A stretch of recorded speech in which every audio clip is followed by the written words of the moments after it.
Ici, on est sur un maître d'ouvrage privé dans une zone industrielle dans le Gers qui avait pour projet construire un immeuble tertiaire et une surface commerciale. C'est un bâtiment entièrement préfabriqué, donc une structure béton préfabriquée et sur lequel on a ajouté un principe d'alternance de panneaux aluminium pleins et surface vitrée. L'idée, c'était vraiment l'industrialisation des éléments pour avoir une réponse économique la plus intéressante possible et la plus adaptée au budget du maître d'ouvrage sans avoir à faire un bâtiment de zone industrielle traditionnel. Il y a un très gros travail, comme tout le temps dans la préfabrication, sur la mise au point des éléments, puisqu'ici pour l'entreprise, il y a deux éléments, à la fois les parties vitrées et à la fois les parties pleines.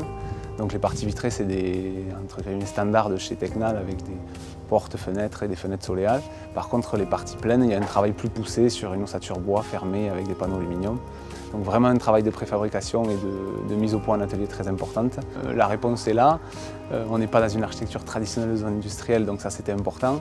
On a le caractère très lumineux des espaces auquel on est très attaché. Et tout ça dans un budget intelligent, donc on est content de la réponse. Le souhait des architectes était de minimiser au maximum la face vue de l'aluminium. Donc ces châssis ont leurs dormants qui sont enterrés sur 3 côtés, sur les 2 hauteurs et sur la largeur, de manière à utiliser ensuite dans la partie ouvrante un ouvrant minimal effaçant totalement l'épaisseur de l'aluminium de l'ouvrant. Au-delà de ça, des châssis de très grande dimension fixe, une largeur de 2,80 par une hauteur identique de 2,80 m, ce qui représente des vitrages aux alentours de 7 mètres carrés avec une méthodologie de pose mécanisée à la grue, compte tenu de la dimension et du poids des vitrages.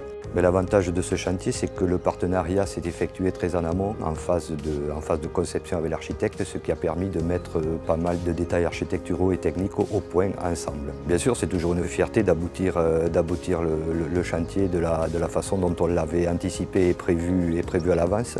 C'est une fierté relative qui doit s'effacer pour la réalisation du futur chantier.